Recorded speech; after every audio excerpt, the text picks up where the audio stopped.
Hold on tight for the next hour. You're entering into a place, a zone called the alternative to the alternative media. It's a place, a special place where even truth seekers fear to tread. All right, people, let's move like we've got a purpose. Affirmative. Okay, guys and girls, we're back on the Investigative Journal on this, what day is it? Wednesday. Boy, we took a few days off for the holidays, and I traveled up and down Baja. You know where that's at? In Mexico. And somebody told me it was dangerous, but I had a great time and felt even safer here than I did in New York. Greg Anthony here on the Investigative Journal. And I remember when I returned to New York from Italy, when I lived in Rome, and I hadn't been back in a while, lived there for a better part of 6 or 7 years. And the first thing that happened to me was when I was walking down Midtown Manhattan, somebody forearmed me in the chest out of no reason and kept walking saying, you jerk, what are you doing here? So, you know, they tell me that Mexico is dangerous, but I'll tell you what, I feel safer here than I did in Mexico. Well, I'm back in the States and overlooking the homeless crisis here in San Diego. It's incredible. The other day I was walking down the street. Well, I was getting off my boat, and it's in the fishing village, and it was about 7 o'clock in the morning, and there was this naked guy in the parking lot screaming and yelling, and I said, hey, you better get some clothes on because it's early, but there's going to be kids walking around here because this is a tourist area. And he said, I can do what I want. I said, okay. So anyway, this lady who works on the docks, an older lady, said the same thing and said, you better get your clothes on or I'm calling the police. Well, he ran into an area where the dumpsters were. It's kind of an enclosed area for people who kept their boats there. And the dumpster is there, but it had a door. He ran in there and was hiding behind the dumpster. I went in to throw my garbage out, and guess what he does? He says, I don't want to leave. I'm staying here. I said, fine, I won't lock the door so you're stuck in here. But anyway, after a little time passed, guess what happened? The police came, and he was ushered away. Now, as you walk in San Diego in that area, you're going to find so many homeless people on the streets. There's a little tent community, and it's getting worse and worse and worse. Why in a country like ours do we have this? The reason is because people listen to these bullshit politicians, and they listen to their pastors on the pulpit, or they give money to the Catholic Church, and we're not really addressing any problems. And you know what? I don't have any sympathy anymore for any people in America. There are a lot of dumb, stupid idiots in this country. And, of course, my listeners, you're not one of them. But let me tell you something. You ever go around and talk to these people? I mean, it's like I'm in it's like a alien universe. You have no idea what's going on. And in fact, every day I do this show, I say to myself, this is the last one I'm doing. Because I've been at this a long time, and I've gotten every kind of email and communication from every nutcase in the world, along with getting communication from some really smart, truthful people. But nothing ever gets accomplished.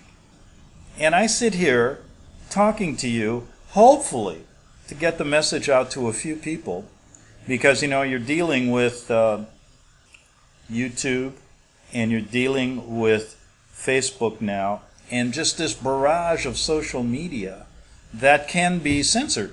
And you never know if you're being censored or not. It's worse than if you were living back in the days of, you know, just regular media. At least you know propaganda censorship.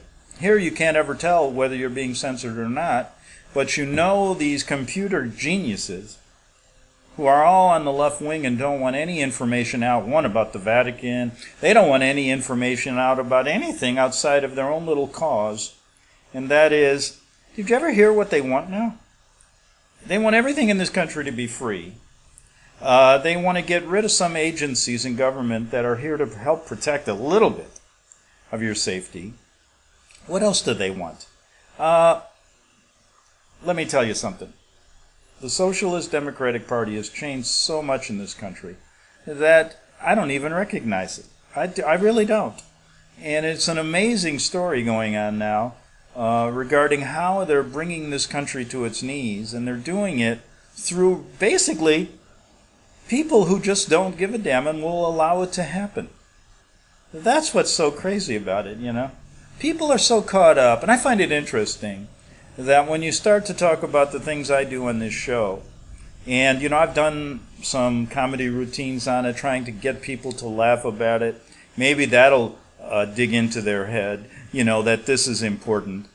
And I've even stood up on comedy stages talking about the truth, and people think it's something I'm making up, and I have fun with it. But look at some of these stories, like, was U.S. Cardinal Bernardin a secret Satanist involved in Freemasonry and homosexuality? Yeah. Carrie Berner, she's a former nun, talks about how she was abused in a nunnery, and she wrote a book called Divine Challenge.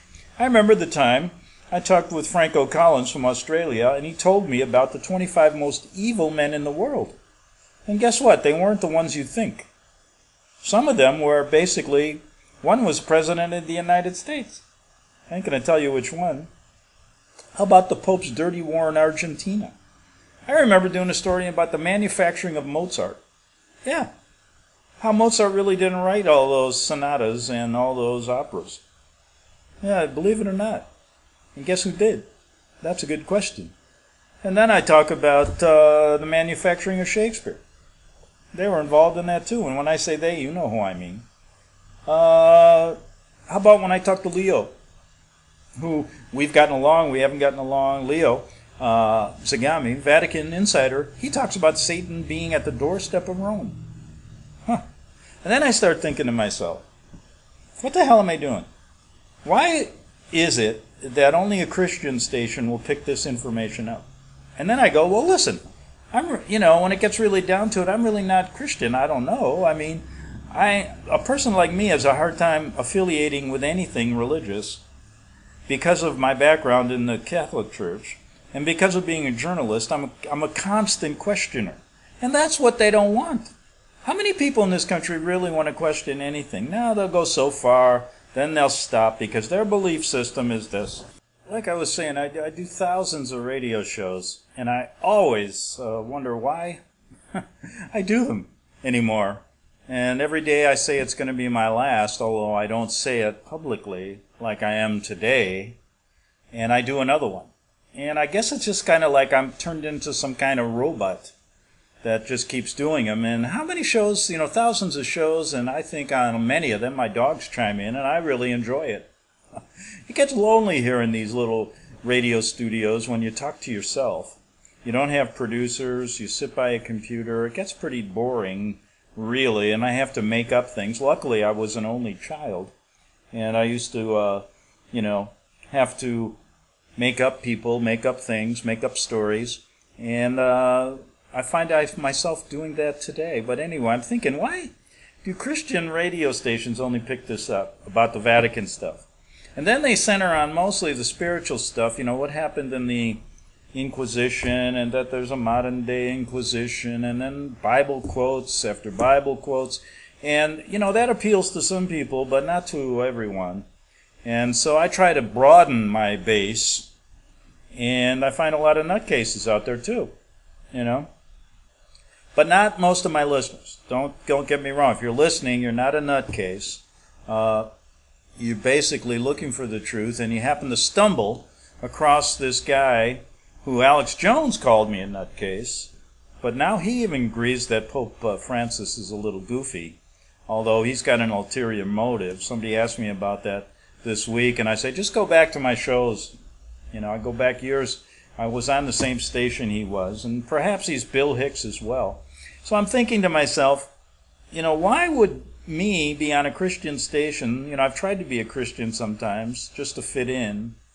But, when it boils down to, I don't like religion. I don't really like any of it, to be honest with you. And, well, of course, sure, I read the Bible. But, someone once asked me, will you go to heaven? I go, I don't know. And I guess I'll always be that way as a journalist. I question everything to a point where, who can you believe? I mean, religion to me has always been this kind of thing that's out there that makes people feel good and makes them think that they're really going somewhere after this whole affair here we have on earth is over. And I'm not quite so sure about that. And I looked at all these religions, and they all have different scenarios.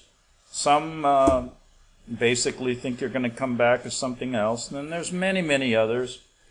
And I just find it difficult to latch on to one that makes a lot of sense to me. And although I can understand those who are deeply devout and faithful to their belief system, I hope that my show doesn't turn you off, because I've tried to understand it, and I may talk harshly about it. I may like people that talk harshly about it. But I think it's that kind of truth-seeking that maybe someday gets you there. And if I run out of time before I find out, I guess whatever happens, happens, right? But, I would think that, people say, well, God's going to judge you and you're going to go to hell if you don't get saved. And I go, oh, God, who's going to save me? And they go, well, he loves everyone. I said, if he really loves everyone, why doesn't he give everybody a food to eat and a little shelter and be not a wrathful kind of God? I mean, that's a logical question, isn't it? And then there's always people that have a better answer for that believe in Christianity, and I respect that. But really, do they respect me? Or do they respect anybody else? Or are they just thinking, well, I'm going to try to bring him along on the road, and someday he'll find it, and I want to be helpful. Now, there's nothing wrong with that. But I prefer to get help or to seek help on things that are happening in the world today. Just like all those people that are homeless. What are we doing about it? What are all you Christians doing about it? Praying for them? Well, let me tell you something. It ain't working. All right? Praying ain't working. Because there's more and more homeless people. Now, what are we doing about saving our country, so to speak? Putting, America first, so to speak. Well, we put Trump in there, but we know who he is. And their real end game is to bring America into a global world. One world religion, one world government. So what are we doing? Praying for it? It ain't working. Seems to get worse and worse and worse. And then somebody's going to come across and say, well, you know something? That's what God's plan is. And to me, that's always a scapegoat. When you can't think of an answer, that's what God's plan is. He intended it to be that way. And that to me is a shallow answer. Sorry, but I'm telling you the truth from the way I look at it. Now, does that mean that what you think is not true? No. How do you know? How can you prove something that is so difficult? You can't prove there's God. You can believe in the God, but you can't ever prove it unless, you give me some hard facts, you show, and that sounds kind of gruff, but no one has been able ever to prove to me there is a God as they see it, whether it be an Indian, American Indian, whether it be a Buddhist, a Hindu, whatever, or a Christian, because there hasn't been I don't see any solid evidence, and why should I believe it unless I have this blind faith? Now, what is blind faith? I've always wondered about terms like this. Blind faith. Okay. Of course, you don't have to be blind to have faith, but I guess that means you don't have to worry about facts or anything. You just take it as it comes. That's when I ask you, well, how come the world's this way? And they'll say, that's God's plan. Because you have no damn idea what it's really like this far. Ask some people about it. There's so many of these phrases out there that we just take for granted. And I could come up with 100 of them. Some of my, I love some of the things that people say when they are put in a corner, and they'll go like this: the truth will set you free. What the hell does that mean? It ain't going to set me free. The truth, to tell you the truth's never going to set you free. And I'll tell you why. because you can't get to the truth here. And if you know the truth, you're going to be in bondage in this country. So what does that mean? The truth will set you free. The truth is going to make you lonely. It's going to be terrible. It'll be something that you shouldn't even look for, maybe. Because when you find it, you're going to find yourself poor. You're going to find yourself alone. You're going to find yourself in this kind of corner that people that realize that and are smart enough to know, hey, let's lie for a living, they say, hey, I'm not getting to the truth because that's not going to set you free. And then somebody's going to say, well, the truth will set you free because that's what God said, and it'll bring you to his heavenly palace. All right, I want to go there right now. And then they'll say, well, you have to suffer for it. But they're the same people that when you look at the the Jesuits and their spiritual exercises, what about this? They say penance, they'll hit themselves on the back with a whip because they want to suffer for Christ. And Christians will go, well, that's not right. Self-mutilation isn't right, I've always agreed with self-mutilation and tattoos. If these stupid people want to go around piercing their ears, tattooing their whole body, hey, that's the kind of world they want. That's fine with me. Fine with me. I'm all for it. Go ahead and pierce your whole body. What about these earrings people wear? There's no need for earrings. Men don't need to wear earrings. There used to be a message behind it. Now it's like what?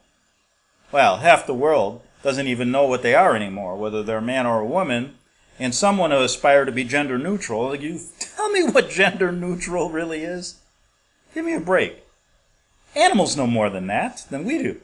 We've turned into a really stupid society. I'm afraid, and why do I laugh about it? Because I came to the realization I have no stake in this anymore. I don't really care whether you think one way or whether you're Christian, Buddhist, whatever. Because I'm just looking at it, having fun with it. And I'm taking a kind of approach that maybe some people will look at and go, wow, that's kind of fun. You can look at torture, self-mutilation, and say, good. Do it if you want.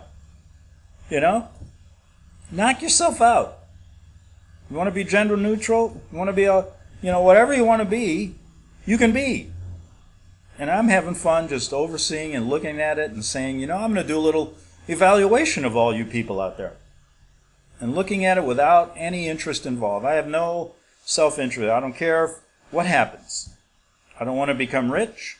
I don't want to become poor. I don't want to become in the heavenly godly world. I don't want to be coming back as a frog. I don't want anything. And so what does that make me? Disinterested party, but interested in the human condition. People actually think that they are important on this earth. They actually really think they can affect this land we live in because they use a little bit of carbon emissions. Oh, because they want to get rid of, the other day I got a straw in my soda and I said, this ain't plastic anymore. Oh, that's right. We got to get rid of all the plastic because we're destroying the earth. Do you realize that we're just kind of like a fly on an elephant here? The earth can just flick us away. Flick us right away. And you know who's going to be gone before the earth? Us.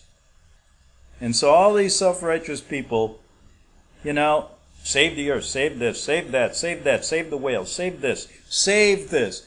Oh my goodness. Don't use straws. Don't use plastic. Do you think plastic, that'll be the last redeeming thing that the earth will remember? This was a culture who left all their plastic. Now we got to get rid of it. That's what we're dealing with. This kind of crazy society that actually thinks that they can affect nature. Now, we got people out there who are actually doing that by destroying a lot of other people. These people are, your owners, the people who own you, the people who you believe in. They're out there weaponizing. They're out there doing all these crazy things to control the earth. They're trying to destroy this place we live in quicker, and really not destroy the earth. They're trying to destroy you.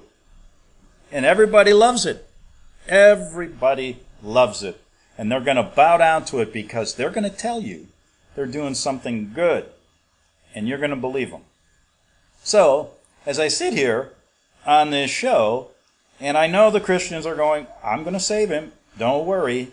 Well, you know what? Today I don't want to be saved. Maybe tomorrow. What the heck? You never know. People can change, right?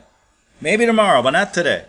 Today I'm in a mood to tell you, once you get to a point where you've asked so many questions and you start looking at all the answers that make absolutely no sense, you start saying to yourself, how far does it really go? How far does it really go? I remember once somebody asked me, why don't you really tell the truth? And I said, I don't really know what the truth is anymore. I really don't. And all I do is keep pecking away at everything I can see and asking questions. And let the chips fall where they are. What I want to talk about in the second half hour, when's the proper time you can actually talk about somebody bad or sort of semi-bad after he died? And I thought I'd go back to some of my old articles with a Mr. Bob Dumas talking about the late Senator John McCain. I found it really kind of interesting how they propped this guy up in Washington. They gave him kind of like a Lincoln burial. They had paraded him around and said nothing but good things about him. And everybody else that knows the truth about him or has come out on my show and said this is the truth about John McCain, which started in 2005. I'm looking at an article that I wrote in October 25th, 2005, about who this guy really is. And then I saw all of the people in the media, even the CNN Democrats, because McCain supposedly was not in the Trump camp, applauding this man as American hero, saying things like, he represents the values of America, and everyone should strive to be like John McCain. And then you had every senator, saying all these things about him that were glorious, and then they gave him this 27,000 gun salute. They paraded him through Washington. They had a state burial. They put their flags at half-mast. I mean, this thing was overboard for a senator. It was like he was a president. And there, some of these presidents, you never hear the truth about them either.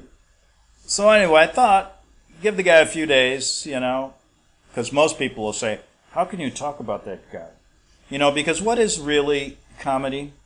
Tragedy plus time equals comedy. And so it's interesting, the things you can say about 9/11 now, you couldn't say 18 years ago, now that 9/11's coming up again. And right after John McCain dies, it wasn't kind of right to say anything or bring up this article, but now it is. It's been what? And since they paraded him around, I thought Bob Dumas, and I'm not sure if Bob's even around anymore, but Bob has a legitimate gripe with him, and he knows a lot of the truth about McCain. And I'm going to leave you one question. If this guy was such a great war hero, why did he seal his own POW documents for life so no one can really see them? I always wondered that, because if he was a hero, wouldn't he want everybody to know exactly what happened to him over there? Or maybe the story was a bit different. And you're going to hear what Bob Dumas has to say in the next half hour on the Investigative Journal. And these dogs are just waiting to say something to you. Back in 3 minutes.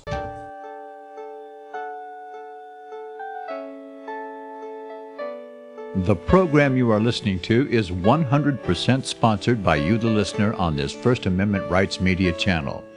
You will notice that there are few commercials on this radio network. There's a good reason for that.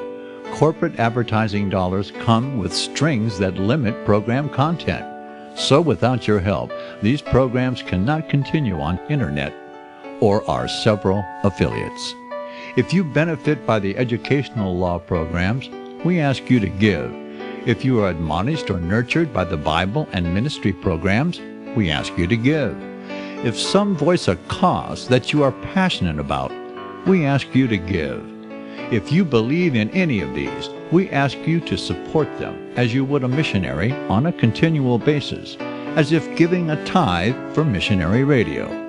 These programs are not commercially viable and must be supported by those faithful to the cause of truth. Look for the button to sponsor your favorite programs at our listen and schedule pages on the internet. Then, when you subscribe, we will send you the last quarterly MP3 CD of that program immediately, and continue to do so with each new quarter. We will also give you unlimited archive access to all of our programs. We're asking you to give much less than a tithe, so that you may also send support directly to a particular program host, cause, and anywhere else the Spirit may lead you. Do all to the glory of our God and Creator, for His holy nation, the only kingdom that will last forever. Thank you for listening.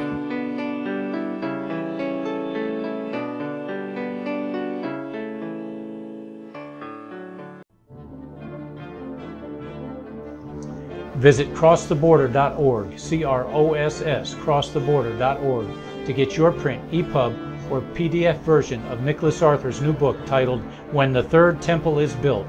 That's crosstheborder.org. When it comes to prophecy today, much of the evangelical Christian world has their eyes on Israel, waiting and watching to see when the third temple will begin to be built. The plans are drawn. The Jewish people are eager. Most evangelical Christians today believe that the rapture will happen before the third temple is built. Hi, I'm Michael Eugene. I was taught that Daniel's 70th week was in the future. Is that really what the Bible teaches? Have we searched the Scriptures and found this to be true? Why is it so important for a re-established Israel to build a third temple in Jerusalem? Is it necessary to build a temple on the same location already occupied by the Dome of the Rock? Is it necessary for sacrifices to take place in the temple on Temple Mount? Is there really a rapture followed by 7 years of tribulation? What is the New Testament temple? Can we identify history and prophecy? Who is the first beast in Revelation chapter 13? Who are the 7 kings in Revelation 17? I have asked all these questions, and I have found Nicholas Arthur's new book, When the Third Temple is Built, answers all these questions and more using Scripture to interpret Scripture. The Bible says that no prophecy of Scripture is of any private interpretation. Nicholas shows us in his new book, When the Third Temple is Built, how the Bible interprets prophecy and not man's private interpretation. Visit crosstheborder.org, C-R-O-S-S, crosstheborder.org, to get your print, EPUB, or PDF version of Nicholas Arthur's new book titled When the Third Temple is Built. That's crosstheborder.org. The following program is labeled dangerous and off limits by the supreme Jesuit command. But stand tall, people. Listen up, and you may just learn something. Oh, dear Lord Jesus, this ain't happening, man.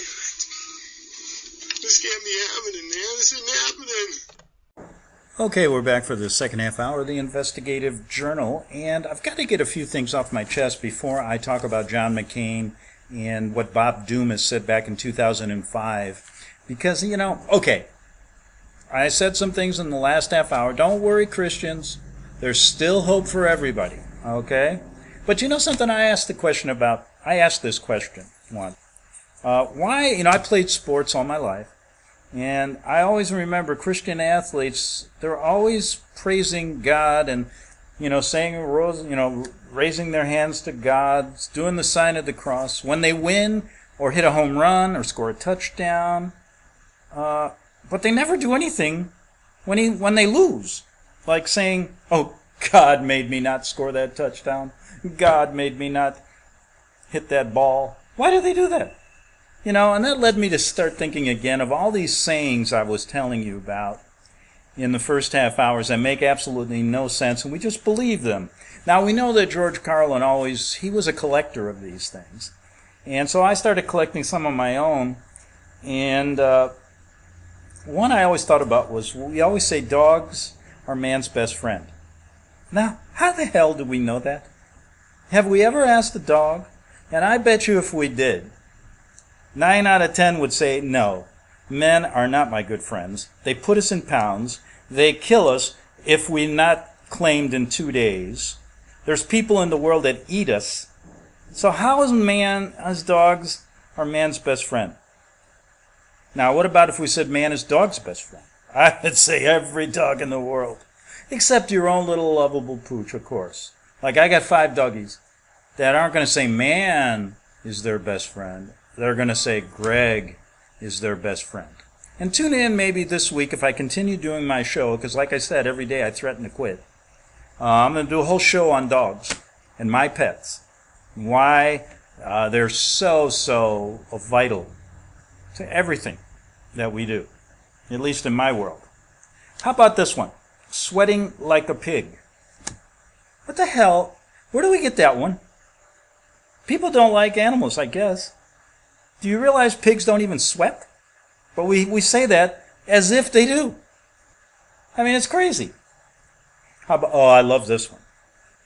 Money can't buy happiness. What a bunch of bullshit that is.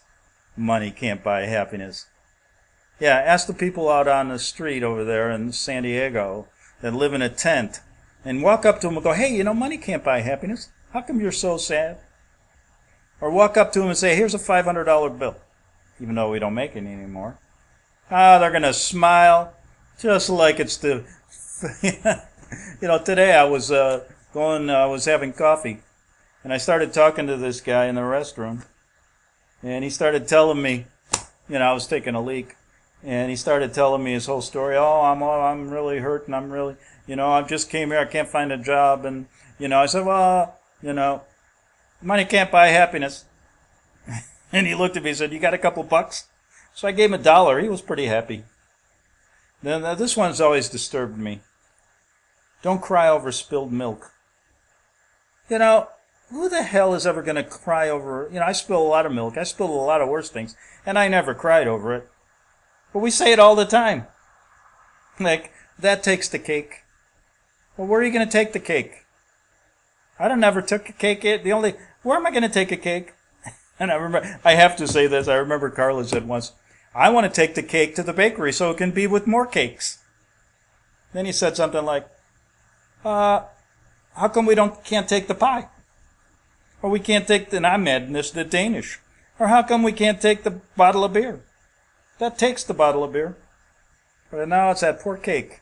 And we never know where we're taking it. Last one. Oh, this one. Before I get into Bob Dumas, this one. It ain't over till the fat lady sings. I've been in a lot of places. A lot of bars at night. It's over. There's never a fat lady there singing. The baseball game at Wrigley Field I go to all the time. It's over. There's no fat lady singing. I've broken up with a few women in my life. There was no fat lady singing. It was over. It was over right there. And there was no fat lady singing. And anyway, why the fat lady? Why not a skinny lady? Why not a fat man? Why not a fat dog? It ain't over till the fat dog sings. Boy, they treat you just worse than a dog. In some cases that's true, but in most cases, most people would love to be treated the way I treat my dogs. I treat my dogs better than I treat most people. And you know why that is? People say, do you really like people? I say, yes, I do. And over the years, listening to my show, you may think I don't like a lot of people. But I only like them for a short period of time. And I've said that a long time ago. I can take them for a few minutes at the tops, and then I start saying, oh, God, got to get the hell out of here. But anyway, this show ain't over till the fat lady sings. Okay, I got to get to this, because I promised, and I always keep my promises. Boy, that's a lie. I wish do you ever meet somebody like that? I guess I could go on forever. I always keep my promises. They're in a person alive that's kept every promise they've made. So don't say that. Don't ever say you keep all your promises. I don't even know if I'll be able to keep this one here. And I said I was going to get the McCain. But anyway, I wrote a story in 2017, February 21st to be exact. And that was recalling Bob Dumas, who was trying to find his brother from the Korean War. And he said this, Senator McCain's no hero. And I said he seals his POW records for life. Korean War PO advocate made above claim, yes, calling McCain a traitor. Now that's a little bit different than what they've been calling him all week, right, after his death. Now you can listen to some of my radio shows on this subject. Just Google Bob Dumas. I did it many years ago. And I did write this in 2017, just as a reminder, and then I'll read you the story I wrote in 2005. And tomorrow, come back, as a reader sent me in part of their book they're writing, and I wanted to read the opening paragraphs, because they asked me, they said, Greg, I'm writing this book. Would you please read it on the air? I'm going, whose show is this, mine or his? And then get an idea if people really like it, because I don't want to spend my life writing if I'm no good. I said, I know the feeling. I've spent my life writing and I'm no good. So I don't want that to happen to you. So anyway, here we go. Back in 2017, I said, Senator McCain, Republican from Arizona, is a thorn in President Trump's side that just won't go away. And that proved out to be true until he died. It's all started in full swing when Trump, the presidential nominee, said he respects war heroes, but not those who get caught. I thought that was great, because McCain got caught. Oh, boy. Does he know something else that we don't know? That most people don't know, that I know and Bob Dumas know? Trump was referring to McCain, declared a hero for withstanding capture during the Vietnam War, supposedly 5 years of torture, etc. Trump's statement drew harsh criticism from even within the Republican establishment, and McCain never has forgiven the president. In fact, just to add to this story, he made it a point to say that President Trump cannot speak give a eulogy at his funeral. I go, good for you. I wouldn't want to speak at that guy's funeral either. So Trump he wasn't even embarrassed. He said, I'll send some of my people to speak. So anyway, McCain this week called out Trump. This was in 2017, for calling the liberal mainstream news outlets an enemy of the people. He went on to say, this is how dictators get started. Oh, really? You know something? We've been under dictatorship for God knows how many years, John, and you're part of it. So it's no secret Trump's pledge to drain the swamp is being met by entrenched D.C. establishment of both parties with hatred and outright disdain. But in fact, it isn't the first time McCain's heroic war stories have been questioned. If the truth be told, Trump perhaps had a point but didn't go far enough. Looking back to 2005, the following information presented at Capitol Hill hearings shows McCain opposed getting to the bottom of POWs left behind in the Korean War. And to me, I'm just adding this, that doesn't make sense if he's a real war hero. Don't you think he'd want to help his fellow POWs? But in the Korean War, he didn't want to help, he opposed it. And secondly, he sealed all his records. Why? Because maybe they're not true? Further reports showed McCain's capture was a ruse, and even many of his Vietnam prisoners of war said they never saw him in the captivity at the camp McCain alleged to be held. This story below that I wrote here should be revisited, and also listen to my investigative journal interviews with Bob Dumas, who's trying to get his brother back, who was trying to get justice for his brother, who he allegedly was left behind in the Korean War. And he said government has lied for more than 50 years about POWs left behind and still alive in North Korea and Vietnam. Now, Bob Dumas searched for his brother Roger, still goes on. After more than a half century, despite no help and roadblocks put up by the U.S. government. He calls the media corrupt, and John Kerry and John McCain, Kerry's gone, now McCain's gone, liars and frauds, for keeping the truth about live POWs from the American people. Needless to say, I'm saying this, I think Bob Dumas should have spoke at the eulogy so these people in Washington get a little dose of the truth. Perhaps. Well, we couldn't do that, could we? We couldn't tarnish the image of these traitors, because in our country, the evil ones are considered good, and the people who are the worst enemies of America are considered heroes. And here's what he said. Here's the article in 2005. Let me check to see how much time I got. Oh, God. So much time. Why do we say that, oh, God? You know, another thing that's always upset me, now that we're talking about it, just to give a little break between articles here. When you sneeze, why do you say God bless you? I remember a Seinfeld one asked the same question, and Jerry said something like, when somebody sneezes, say something like, oh, you're so good looking. So let's think of another one that we can say instead of God bless you. How about, oh shit, you just sneezed all over me. Don't sneeze all over me. We'll have to think of a better one than that. You ever been with somebody who sneezes right on you? I don't really care. You know, I don't care if somebody sneezes on me. I'm not a germaphobe. No, I'm really not. That's why I have a strong immune system, and I don't get sick, because I let my body be bombarded by every possible germ in the world, and it's built up this immune system so I don't get sick. Because what if you don't allow germs into your house, then once you get one, you're going to die. Right? It's stupid. You know, ask yourself this question. Every time you go to the bathroom, do you wash your hands? I don't. I really don't. I'm not afraid to say it. Oh, I do if I get a little you-know-what on me, and that happens maybe a little bit every now and then. Then I have to wash my hands. But we all do that. So I'm not crazy about it. I'm not one of those people that runs around going, I got to get every germ out of this house. You know, in fact, you know, the more germs, the better. My immune system is getting so strong that, hell, I may live to be 100. And who the hell wants that? So maybe I'll just start being a germaphobe. But anyway, POW issue has long been a thorn in the side of government, a problem politicians keep pushing under the rug. Despite credible evidence, soldiers were left behind and are still living in political prison camps in North Korea and Vietnam. And this was in 2005. I don't know if they've died since. But high-powered, two-faced senators, like John McCain and John McCain, are the main culprits for keeping the truth from the American people.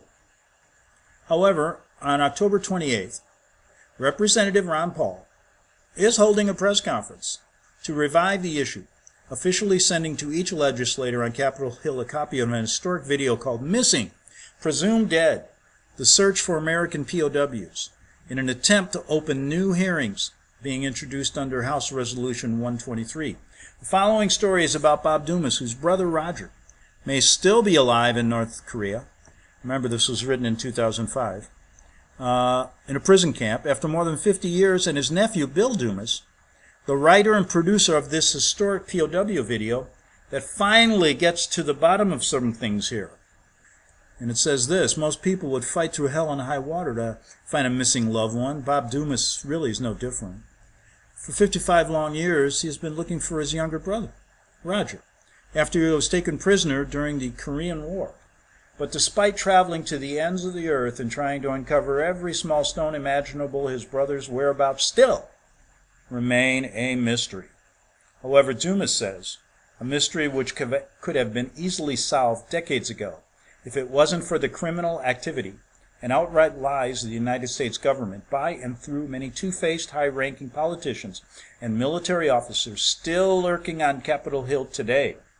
I bet you some of them are still there.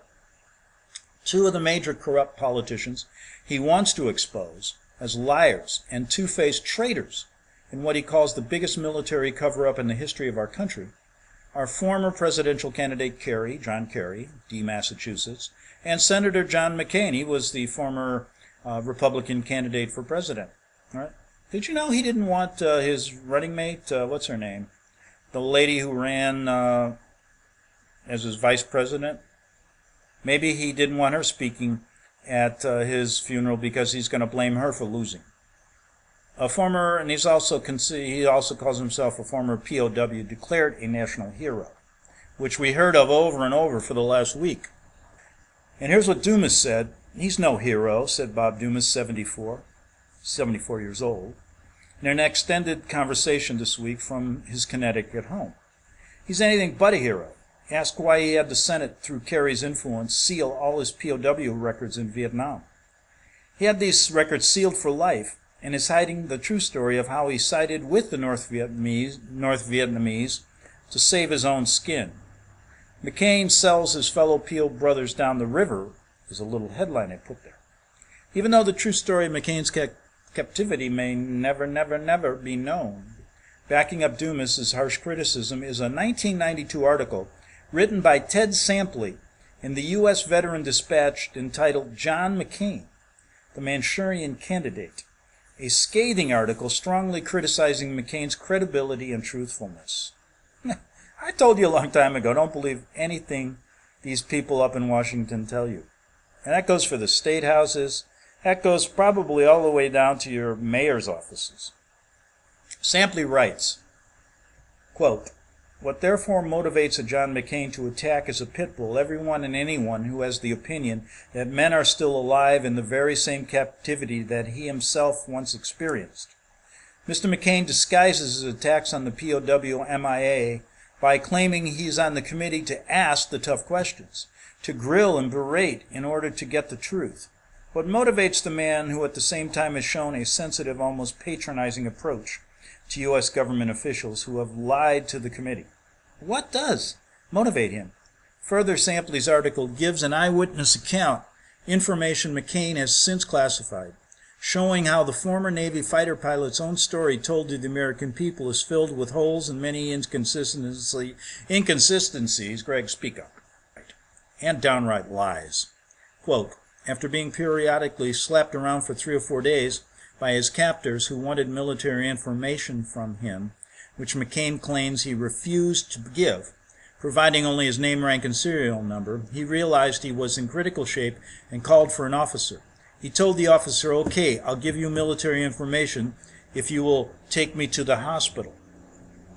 Regardless of the reasons, the offer to give military information in exchange for better treatment was a violation of military code of conduct and collaboration number 1. The doctor, according to McCain, said about taking him to the hospital, 'It's too late.' At that point, McCain knew he was in big trouble. According to information obtained by U.S. veteran, the flyer in desperation invoked the name of his famous father, Admiral John S. McCain, Jr., the soon-to-be commander of the U.S. forces in the Pacific. And that was a violation of Code of Conduct Collaboration number 2. McCain admits that because of the Vietnamese having the knowledge of who his father was, he thus survived because they rushed him to the hospital. The Vietnamese figured that because McCain's POW, McCain's father, was such a high military rank that he was of royalty or the governing circle. Thereafter, the communists bragged that they had captured the crown prince. At the hospital, his wounds were treated. He readily admits that other U.S. prisoners with similar wounds were left to die, pointing out there were hardly any amputees among the prisoners who came back because the North Vietnamese just would not give medical treatment to someone who was badly injured. They weren't going to waste their time. McCain has failed to mention in public what he has confided to other U.S. prisoners privately, that since the Vietnamese felt they had in their hands such a special prisoner, a crown prince, a propaganda bonanza, a Soviet surgeon was called in to treat him. So he's getting special treatment here. It's not what he tells people. And to add more fuel to the McCain controversy, according to Bob Dumas, in the forefront of the POW issue for over a half-century, and several Vietnam POWs like retired Navy Captain Eugene Red McDaniel, McCain was given special treatment since he told the North Vietnamese he was the son of Admiral John McCain II, who became Commander-in-Chief of the Pacific Forces in 1968, and who actually ordered the bombing of Hanoi while his son was in prison. Let me see how much time. I only got 3 minutes. You're going to come back tomorrow, aren't you, to get the rest of this? However, instead of coming to McDaniel's side, a longtime activist and keeping the POW MIA issue alive in the halls of Congress, McCain has openly called McDaniel a fraud and dishonorable man who preys upon families still unaccounted for in the war. Although McDaniel was unavailable for comment, Dumas said he told him that he was aware of many propaganda anti-American broadcasts made by McCain while in captivity from 1967 to 73 in exchange for special treatment and basically to save his own hide. when many other POWs received no medical care and were left to die. So, if this is true, is this guy really a hero? And maybe this is why he sealed all his documents.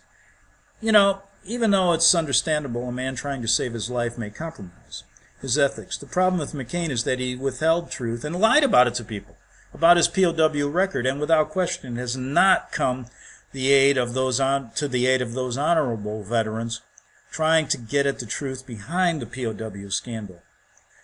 If it ever, says Bob here, Dumas, if it ever becomes known and people find out the real truth about McCain, Kerry, and others, there will be political turmoil. Let's come back tomorrow and finish this up, okay? And I got a lot of other things tomorrow, because I only have about a minute and a half here. Well, let me read one more paragraph. Why not? Why not? What do we got to lose, huh? They both know, says Bob Dumas, there are many POWs still alive all over the world, but instead of admitting there are many MIAs trying to negotiate their release, they just take the easy way out, claiming they're dead. Kerry and McCain have simply sold the POWs down the river in Vietnam, as well as those like my brother, who could still be alive after 50 years in a North Korean prison camp. Okay. We'll do more tomorrow on it. I got about a minute. But now can you see why, this idea that McCain is a hero really is contrived and he's lied maybe? These guys know they're looking for their loved ones. They have no reason to lie. And why would McCain seal his records? Why wouldn't he want to get to the truth about these POWs? He wants to be there saying he wants to get to the truth to cover his own ass. And you know what? He's not here anymore. But that doesn't mean we can't still dig around here. Whatever happened to Roger Dumas in North Korea? Huh? He was left to die maybe. And so were some of his POW friends in captivity when he was being treated like a royal crown prince in the Hanoi Hilton maybe. And not in these dirty prison camps like he said. And these guys said if that's where he said he was, we never saw him. Back tomorrow on the Investigative Journal. The book of Revelation says, the spirit of prophecy is the testimony of Jesus Christ. This is at the very heart of FirstAmendmentRadio.com. In that spirit, we have created the Prophecy Reality News app for all of your mobile devices, streaming First Amendment Radio 24 hours a day, 7 days a week. Available for your Apple, Android device, and smartphone, absolutely free. Get the Prophecy Reality News app installed today so you can listen to First Amendment Radio wherever you are. The Prophecy. Since the beginning of time, kings have sought it, nations have fought for it. It has been traded, it has been borrowed, it has been purchased, it has been stolen. There's a reason for it. To secure the blessings of liberty to ourselves and to our posterity. Invest with the security of gold and silver. Call Discount Gold and Silver Trading at 1-800-375-4188 or visit discountgoldandsilvertrading.net. Listen to Financial Survival with your host Melody Cedarstrom right here on FirstAmendmentRadio.com at 4 p.m. Eastern or 1 p.m. Pacific Time. Visit discountgoldandsilvertrading.net or call Discount Gold and Silver Trading at 1-800-375-4188. Toll free 1-800-375-4188.